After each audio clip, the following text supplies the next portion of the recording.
Welcome back to all our returning viewers, and hello to anyone new to our channel. This video on our self-build is relating to a sway frame steelwork we've got to install that will then be concealed within our ICF blocks. We'll show you everything from drilling into the concrete slab, putting in our chemical anchors, and then fitting the steels before finally how we adapt our ICF block to build around and conceal the steelwork. Just to give you an idea of whereabouts these sway frames are going in relation to the house, this is a side view of our build, and this is where the sway frames are going underneath the cantilever section. They basically form a great big I-beam goalpost. The sway frame is basically supporting the two walls either side due to the large sliding glass opening we're going to have. The first job is to basically rough in where these steels need to go so we could mark the holes to drill out later on into the slab.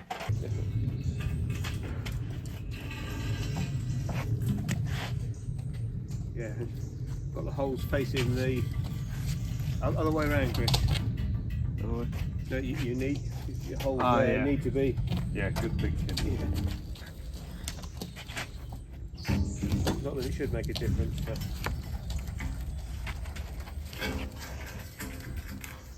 Right.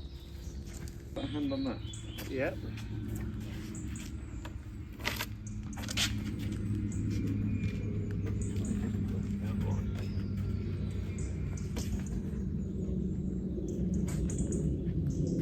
You're also going to have to cut out to allow for the bolts. Yeah. The landscape then. On the run. Right, next one's spinning. Yeah. Yeah.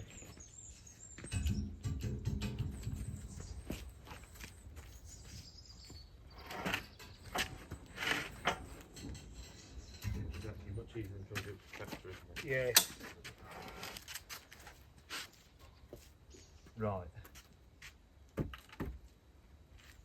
This is where I might have buggered up.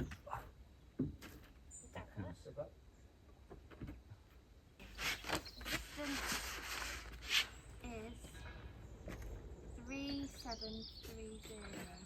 3730. Well, we know that one is where it needs to be. Yeah. Is your opening already marked out with the threshold?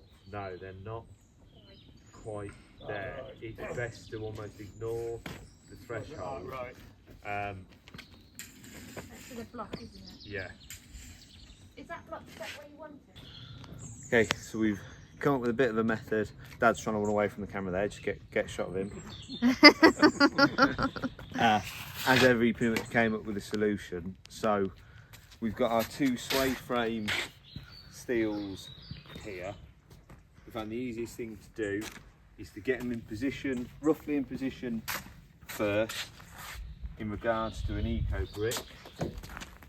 So just to give you an idea, if you come in close, we've set these so we know we're going to get even concrete coverage either side, a minimal amount of 45mm concrete coverage.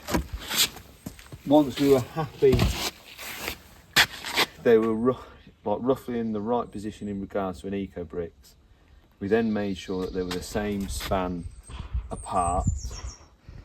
Once we were happy we got that, it was then levelling this face. We used our window shims to level them up, got them both true level, so we've confirmed the base plate is sat in roughly the right position, as good as damn it. They're the same distance apart, we've got a nice even measurement. After that we need to check that these steels are running true or like parallel to each other, because there's a slight twist. When we put the horizontal in over the top, we're going to have an absolute nightmare trying to get them bolt holes in. So what we did was, we know that these outside blocks have been set to a string line So in theory, the face of this block should be parallel to the face of that block over there. So we've measured 7 inches in from the block, 7 inches in, put a screw, same on that side, 7 inches in, put a screw, pulled a string line across, and then measured the gap between here, which was 19 mil. So we were making sure we had 19 mil between the string line and the face of this steel, and we've worked our way along doing that, making sure we've got the 19 mil, and if it was slightly out, tapping it with a mallet was the best way to adjust this, rather than trying to walk them into position, because all of a sudden it would go miles to out. So if you just tapped it with a mallet, you got it there. So yeah, hopefully you found that explanation. Just do it in stages, otherwise it can go terribly wrong. Get them in position where you want them, get them level, then try and find a datum to measure off, so you can set a string line so you've got an even gap, and that way then your steel should be in the right spot. Beautiful. Rather than pencil marking the hole positions, we actually drilled through the holes in the base plate onto the concrete slab, and then locked the position in by using a bolt so I could drill the next pilot holes.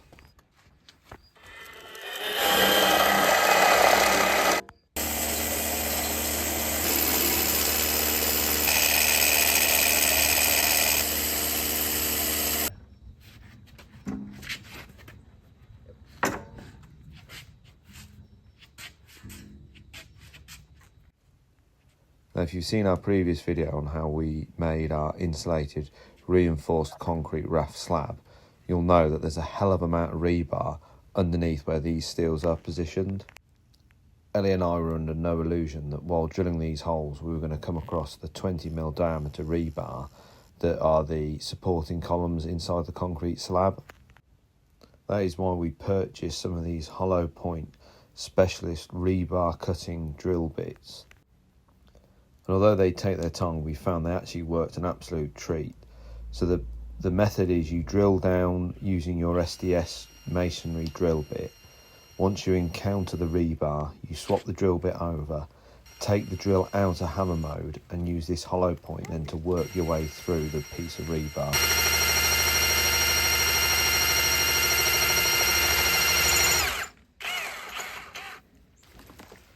Yeah, it's done it. Has that got another piece of rebar? Yeah.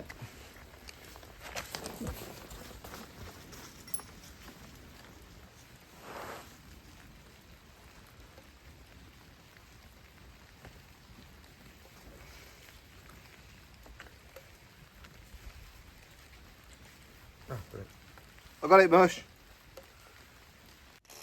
Once you're through, you can swap back over to your SGS bit and continue drilling through your concrete to the designated depth. So once the holes were drilled, we followed the same process that we've done before in cleaning out the holes by using an air compressor, wet vac and little round wire brushes. We also put a bit of heat on the holes to dry the holes out so that the concrete was dry, ready for putting the chemical anchor chemical into them.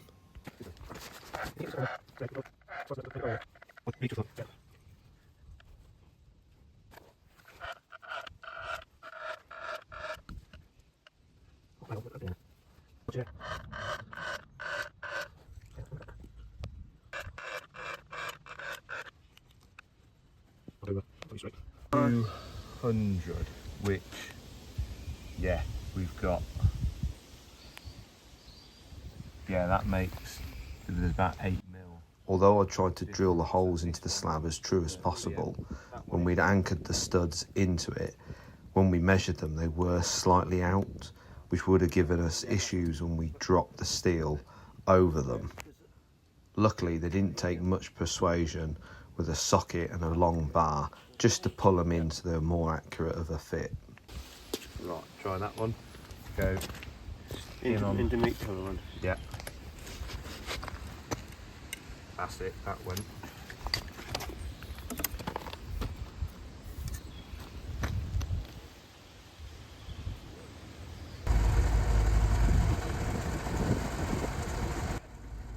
Then it was moment of truth time, so we fired up the tractor to help us lift the steels into position and drop them over the studs. Now some of you may have noticed that there is actually some nylock nuts already wound down our studs, and then there is large square washers placed on top of them. That is because our structural engineer has specified a minimal 25mm bed of non-shrink grout underneath the base plate of the steel.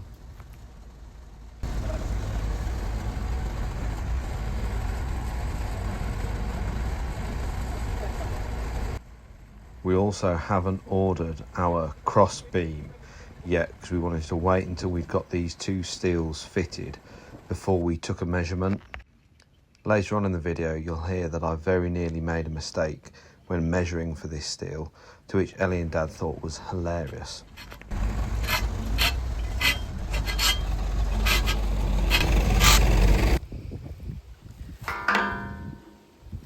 That's looking good. Yeah, that's getting there.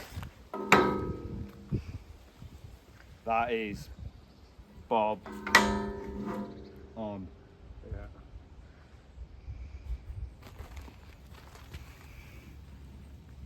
Yeah. And using our rotary lathe level, we're able to set the base plates to the same height to ensure that we had that 25mm gap underneath for the non-shrink grout.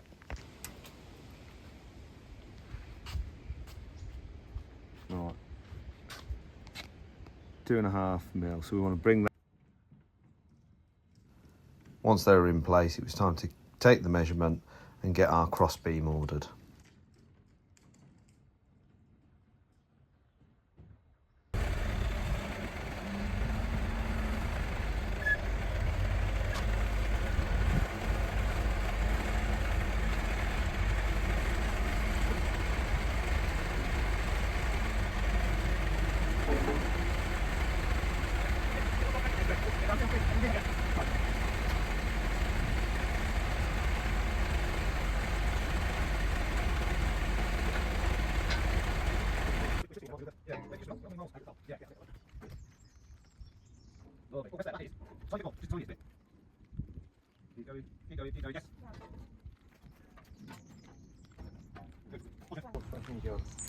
Well done, Dad. Thank you.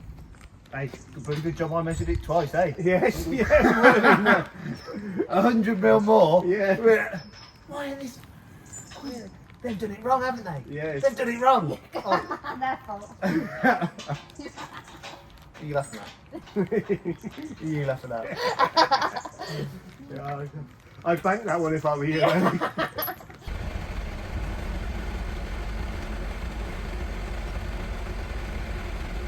Now I know a lot of you will have noticed why on earth are we putting the cross steel in when we're yet to build the blocks up and around the upright steels, and this is because we wanted to set those uprights as rigid and as true as in position as we could before we put the non-shrink grout underneath the base plates.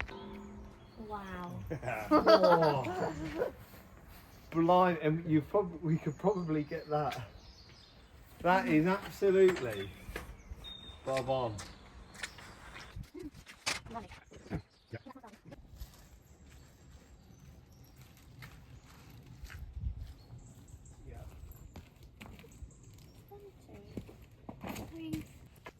With the cross beam in, it was then time to make some shuttering to put round the base plates, ready for us to pour the non-shrink grout into.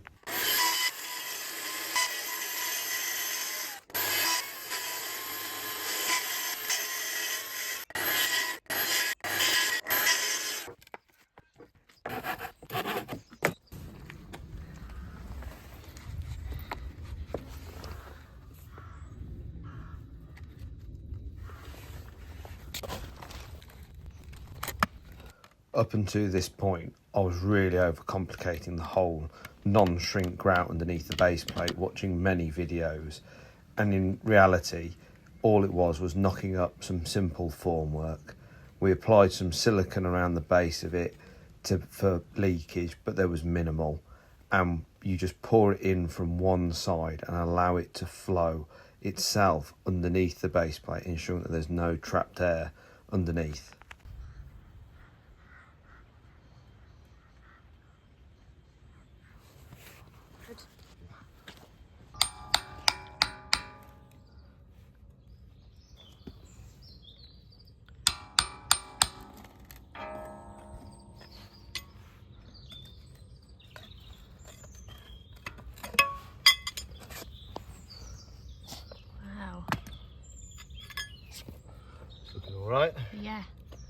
a tiny bit.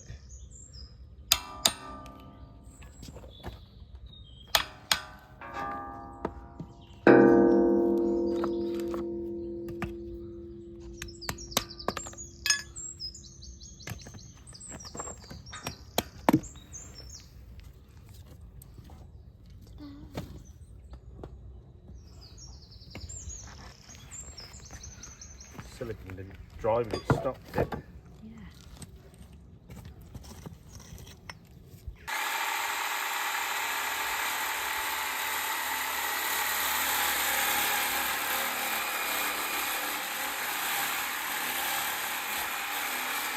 So here I am modifying the first block to go over the steel.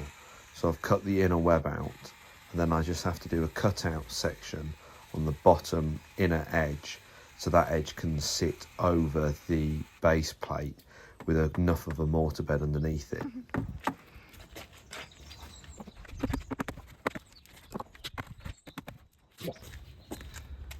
Got it? Yeah, okay, if you can then measure, rotate just behind me.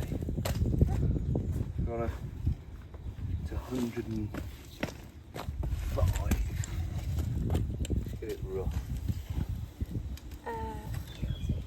No, if you, well, you That's really okay, good. right, okay, take that away so I can see the string line.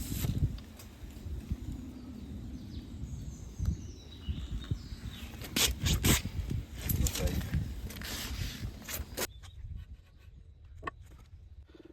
Laying this first block was much like laying all the others, although I was being super careful not to tap this too far to save me having to lift it back off the steel again.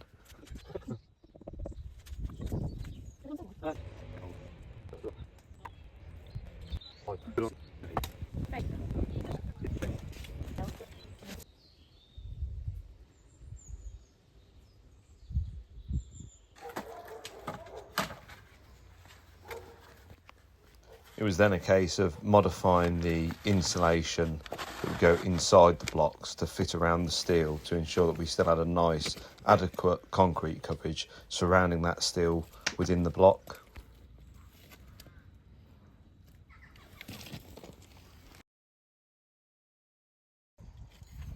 With the first course blocks in place and the mortar cured, it then gave us a chance to start building up the walls around those steels. Although our structural engineer has specified a steel that fits perfectly within the block, it still took us a little bit of thinking to work out how we modify the blocks to fit them around the steelwork.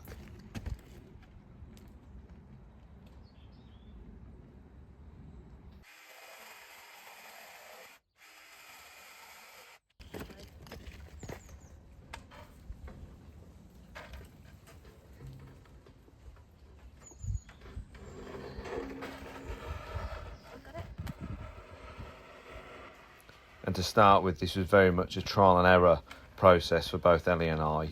But once we got these two courses down, we knew exactly how to cut the internals of the block to get them around the steels. Yeah, that's all right. Okay.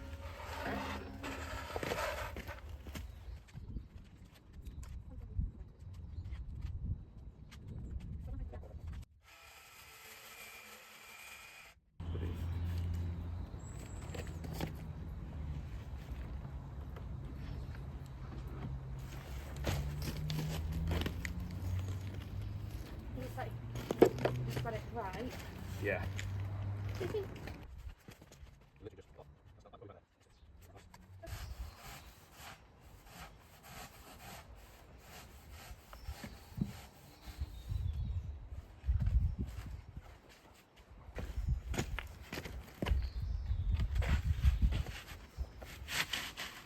Nice, perfect. So, oh yeah.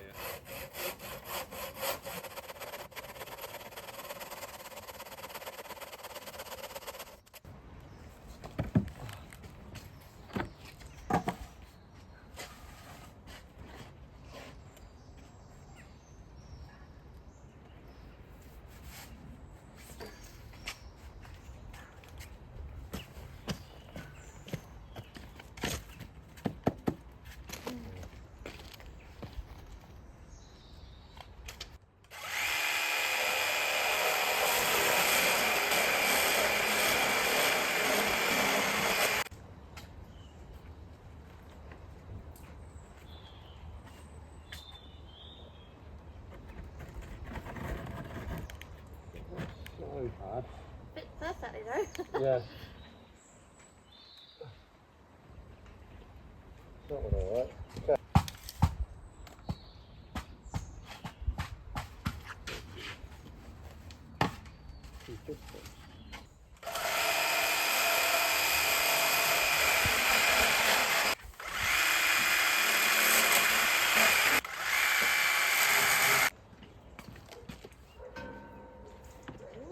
Hey. Wow. That's the way you do it. That looks good, Chris. Yeah.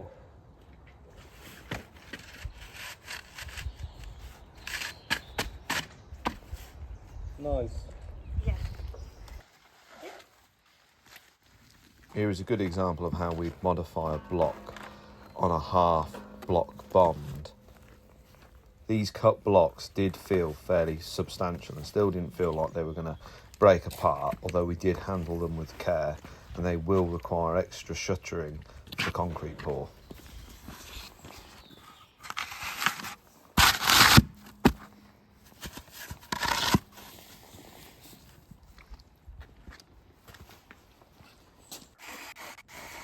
Now that Ellie and I are more familiar with using the Ecobrix block, and we can get ourselves into a rhythm in how to modify the blocks for around these steels, these last two courses only took us an hour, and there was actually quite a lot of intricate cuts to be made.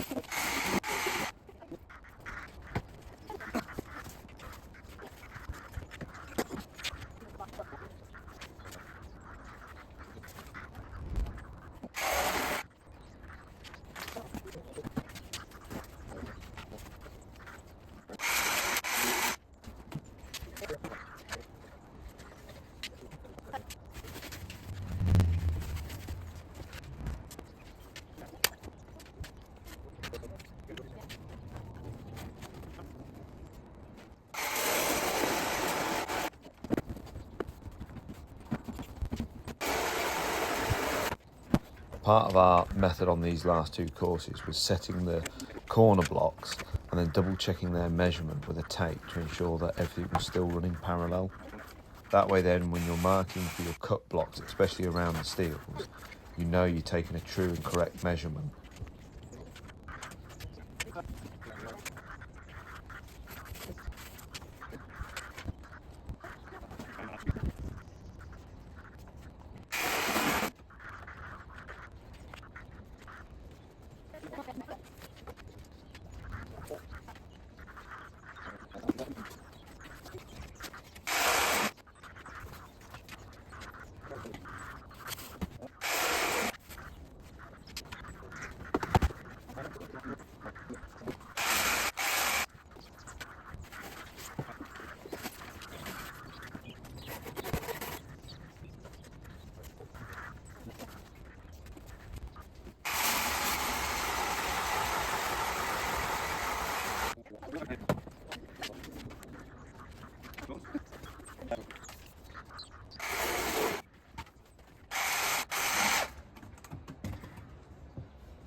And here we are placing the final block for this stage of the build.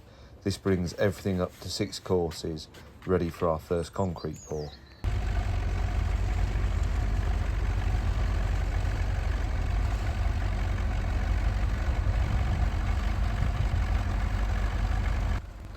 Now the block work around the steels is complete, we're now putting the cross member back in to hold those uprights as rigid as possible, ready for our concrete pour.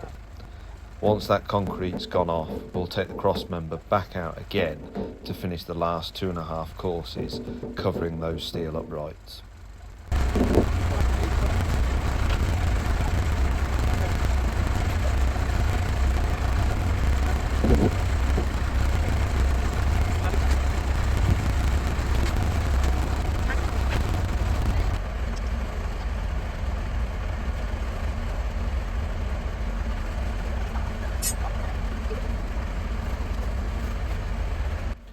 We can also utilise the lifting frame that Dad had made for the steel to help lift the part pallets out of our build to give us a complete clear base ready for shuttering and for the inevitable concrete pour.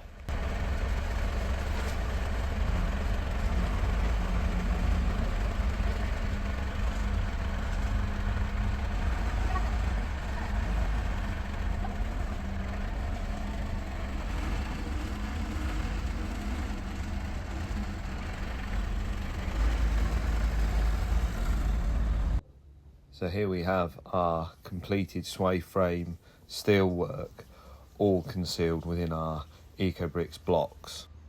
Ellie and I are really pleased that we're able to conceal this sort of structural steelwork within the Ecobrix block. This is the only structural steelwork that's in I-beam formation for our build, other than when we come to build the A-frames for the roof.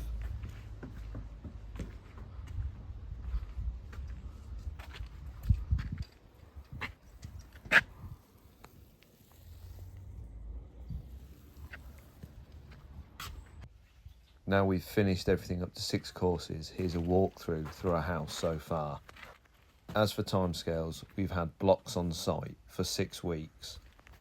And building wise, we're probably putting 4 days a week into the build, because obviously we're doing this around our full-time jobs. Ellie and I are really happy with the pace of the build and the timescale that it's taken us to get to this point. We've had a lot of things to learn and a lot of things to figure out as we've gone along, but I have to admit we're both incredibly happy with the build quality that we've managed to achieve so far, and we're hoping it's only going to help us as the build progresses. We'll now set to work shuttering where the cut blocks are and foaming up any gaps larger than a little finger, all in preparation for the true test of our build quality and of the blocks, which is the concrete pour. That'll be our next video coming up, so we hope to see you back then to see how we've got along.